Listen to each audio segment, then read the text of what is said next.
Assalamualaikum students. Today our topic is SQ3R reading technique. इससे पहले हम जो दो रीडिंग टेक्निक्स थी स्किमिंग एंड स्कैनिंग उसको हम डिटेल से डिस्कस कर चुके हैं। आज का हमारा टॉपिक है SQ3R रीडिंग टेक्निक। इसके अलावा स्किमिंग एंड स्कैनिंग के मैं नोट्स भी आपके साथ जो है वो इंशाल्लाह आज शेयर करूंगी। इसके अलावा अगर इंग्लिश के किसी भी टॉपिक में आपको कोई भी कन्फ्यूजन है तो आप लोग मुझे कमेंट सेक्शन में कमेंट कर सकते हैं। इसके अलावा डिस्क्रिप्शन में मेरा व्हाट्सएप ग्रुप का जो लिंक है वो मौजूद है, आप उस लिंक को ज्वाइन करके मेरे व्हाट्सएप ग्रुप को ज्वाइन कर सकते हैं।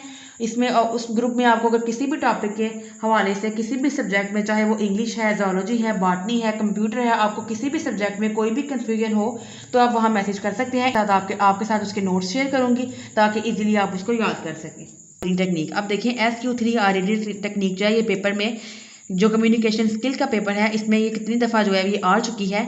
इसमें देखें SQ3R का क्या मतलब है। सबसे पहले हम इसको समझ लेते हैं। देखें इसमें इसको हम SQ RRR ऐसे भी लिख सकते हैं और SQ3R भी लिख सकते हैं। ये एक रीडिंग जो है वो कंप्रीहेंशन है जिसको किसने इंट्रोड्यूस किया था, फ्रांसिस पी रॉबिन्सन ने इसको इंट्रोड्यूस करवाया था।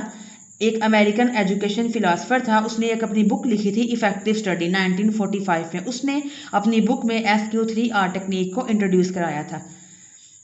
अब इसमें देखें SQ3R का क्या मतलब है। S स्टैंड्स फॉर सर्वे और Q स्टैंड फॉर क्वेश्चन। उसके बाद देखिए हमारे पास जो R है वो 3 दफ़ा है। एक R का मतलब है रीड, एक R का मतलब है रिसाइट और एक R का मतलब है रिव्यू।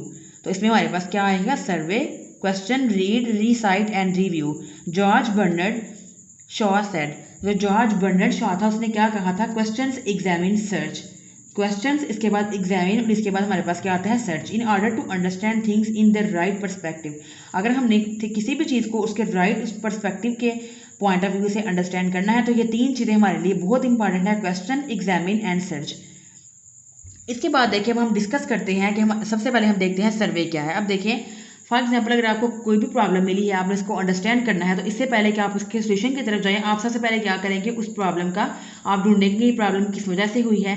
इसके बाद आप क्या करेंगे, उसके सोल्यूशन की तरफ जो है वो मूव ऑन करेंगे। तो देखिए वो need to get an overview of the text before finding out answers of the given question. अगर मैं आपको कोई भी क्वेश्चन दिए हैं और साथ में आपको एक पैराग्राफ दिया है तो सबसे पहले आप क्या करते हैं, पैराग्राफ को रीड आउट करेंगे, उसका ओवरव्यू लेंगे, इसके बाद आप उसके क्या लिखेंगे, क्वेश्चन आंसर लिखेंगे। ये बिल्कुल वैसे ही जैसे आप कंप्रीहेंशन के आपको क्वेश्चन आंसर आते हैं, कंप्रीहेंशन पेपर में आता है तो आप सीधा ही पहले क्वेश्चन के आंसर नहीं लगाने बैठ जाते, बल्कि आप पहले क्या करते हैं, पूरे पैराग्राफ को रीड करते हैं, फिर आप क्वेश्चन के आंसर ढूंढते हैं। तो देखिए gate an overview of the text bye, अब हम कैसे टेक्स्ट का ओवरव्यू ले सकते हैं, रीड करें टाइटल को, कॉन्टेंट को, हेडिंग्स को, सब हेडिंग्स को, इसके बाद चैप्टर की समरीज को आपने देखना है। उसके बाद इलस्ट्रेशन हम कहते हैं जो आपको पिक्चर्स की फॉर्म में जो है वो नजर आ रही होती हैं। उसके बाद जो उनके नीचे हेडिंग्स लिखी होती हैं, कैप्शंस वगैरह होते हैं, उनको आपने देखना है। इसके बाद रीड करना है इंट्रोडक्शन एंड कंक्लूजन्स को, कि आपने चैप्टर का जो आपको पैराग्राफ दिया है या आपको जो टेक्स्ट दिया है उसका आपने पहले इंट्रो और उसके बाद उनकी जो कंक्लूजन है उसको आपने क्या करना है, रीड करना है। तो इसके आप क्या कर लेंगे, ये आपका सर्वे हो जाएगा। जैसे फॉर एग्जाम्पल अगर हम इसको जैसे अगर जो है वो हम उसको फोरेंसिक की ज़बान में समझे, जैसे किसी भी इंसान का मर्डर होता है तो सबसे पहले क्या करते हैं, वो वहाँ पर जाके उस जगह का सर्वे करते हैं जहाँ पे किसी भी इंसान का मर्डर हुआ होता है। सबसे पहले वो सर्वे करते हैं, देन उसके बाद वो क्वेश्चन आंसर उनके माइंड में आते हैं कि ऐसा हुआ है तो वो क्यों हुआ है। तो इसलिए सर्वे जो है ये सबसे मोस्ट इंपॉर्टेंट थिंग है रीडिंग टेक्निक में भी। और अगर आप डेली लाइफ की एग्जाम्पल के हिसाब से देखें तो उसमें भी जो सर्वे है ये मोस्ट इंपॉर्टेंट है। इसके बाद हम आते हैं क्वेश्चन पे। Many a times a pose question to our self to clarify something. अब देखिए वो कहते हैं समटाइम हम अपने आप से ही क्वेश्चन करते हैं किसी आंसर का क्वेश्चन ढूंढने।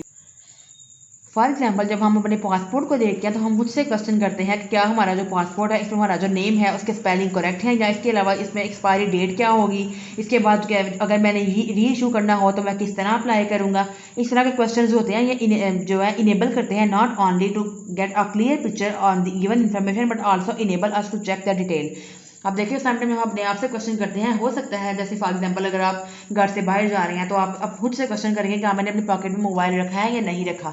इस तरह के जो क्वेश्चन हैं ये सिर्फ इसीलिए आप अपने आप से नहीं करते कि जैसे सिर्फ आपको इन्फॉर्मेशन मिले, बल्कि आप इसलिए भी करते हैं कि आप जो है अब डिटेल्स को चेक कर सकें, कि आपको श्योर हो जाए कि आपके पास जो है वो मोबाइल है या फिर आपके पॉकेट में मोबाइल नहीं है। Similarly while reading a text, बिल्कुल इसी तरह जब आप टेक्स्ट को रीड करते हैं तो हम मुझ से क्वेश्चन आंसर करते हैं। जैसे फॉर एग्जांपल जब आप कोई भी आपको लेसन मिलता है याद करने के लिए, आपको कोई 5-6 क्वेश्चन आंसर आपके टीचर देते हैं, तो आप क्या करते हैं, जब आप उस काम को घर आकर याद करते हो तो आप खुद से, जब आप सारा काम याद करते हो फिर आप खुद से क्वेश्चन आंसर करते हो, खुद से 2-3 क्वेश्चन जो है वो आप अपने माइंड में उनके आंसर जो है वो रिपीट करते हो, क्या मुझे जो है वो मुझे जो आपका जो लेसन है वो आपको अच्छे तरीके से याद हुआ है या फिर नहीं हुआ। तो जो क्वेश्चन है ये मोस्ट इंपॉर्टेंट है रीडिंग टेक्निक में। इसके बाद हम रीड में डिस्कस करते हैं। तो रीड में देखें, once we survey the question, जब हम क्वेश्चन को सर्वे कर लेते हैं, we should read the text focusing on the main points. अब हम टेक्स्ट को रीड करते हैं, किस पे फोकस करते हुए, मेन पॉइंट्स पे फोकस करते हुए हम टेक्स्ट को क्या करते हैं, रीड करते हैं।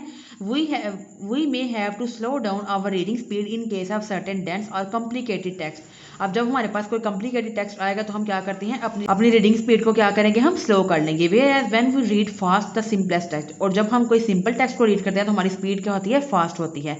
Making notes while reading may be helpful to understand and interpret the text.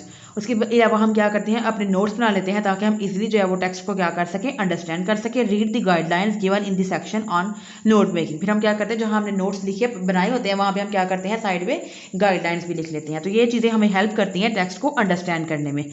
इसके बाद देखें, just as a retain some information regarding places people और products by recollecting the details when we had some across them earlier, we need to recall the main points and supporting points once we finish the reading and note making process. जब हम note making process और reading process को complete कर लेते हैं, फिर हम क्या करते हैं, हम दोबारा एक दफ़ा क्या करते हैं, रिकॉल करते हैं, रिकोलेक्ट कर लेते हैं सारी डिटेल्स को और सारे पॉइंट्स को। तो इस तरह जो रिकॉल है ये भी क्या है, सपोर्टिंग पॉइंट्स हैं, जो हमें जो है ये मेन पॉइंट्स होते हैं जिनको हम रिसाइड करते हैं, और ये हमें क्या करते हैं, हेल्प करते हैं कि हम क्या करें, हम अपने ही वर्ड्स को क्या करें, दोबारा क्या अगेन एंड अगेन क्या करें, अलाउड उनको जो है ऊंची आवाज़ से उनको बोलें, ताकि जब हमारे वो वर्ड्स हमारे कानों में जाएंगे तो हमें वो चीज़ जो है वो याद रहेगी। When we even write down the points, जब हम पॉइंट्स को राइट डाउन भी करते हैं, but we should not copy from the passage but use our own words to recite और राइट, कि जब हम अपने जो वर्ड्स हैं उनको यूज़ करते हैं रिसाइड या फिर राइट करने में, तो हमें काम जो है वो ज़्यादा अच्छे से याद रहता है। फॉर इंस्टेंस, मतलब for example, in the following text you may see that there are 2 supporting points for the main point which is getting more corneas content in the first 2 sentences। अब देखिए हमारे पास यहाँ पे एग्जाम्पल है, getting more corneas for the blind is a difficult choice. 2 types of solution have been proposed for getting more corneas. One answer is to impose compulsory eye donation और patient dying in hospital। ठीक है, हमारे पास दो जो है वो answer हैं। एक तो हमारे पास क्या है कि हम कंपलसरी आई डोनेशन करें on patient dying in hospitals.